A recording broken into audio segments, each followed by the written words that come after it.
Hello दोस्तों, आपको पुराने नोट पुराने सिक्के बेचने हैं तो आप इस वीडियो में सही हो। वीडियो पूरा देखिए।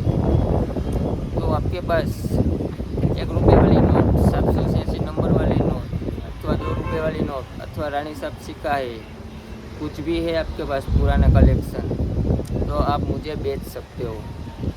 कैसे कैसे बेचना है तो आपको मैं कॉन्टैक्ट नंबर मेरा इस वीडियो में देने वाला हूँ। आपके पास कोई भी पुराना कलेक्शन है तो मैं लेता हूँ। कॉन्टैक्ट नंबर इस वीडियो में देने वाला हूँ। और यूट्यूब में सब्सक्राइब कर लेना दोस्तों। यूट्यूब में सब्सक्राइब करोगे तो आपको पूरा अपडेट मिलेगा और जानकारी मिलेगी। तो जल्दी से जल्दी मुझे सब्सक्राइब कर लो पहले, फिर आप मुझे बताओ कमेंट बॉक्स में कि आपके पास क्या पुराना कलेक्शन है।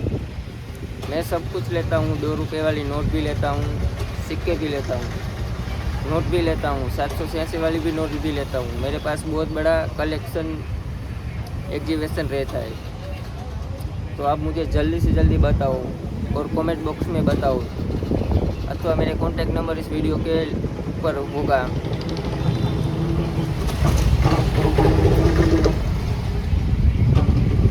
हेलो दोस्तों, लंबा वीडियो नहीं कर रहा हूँ।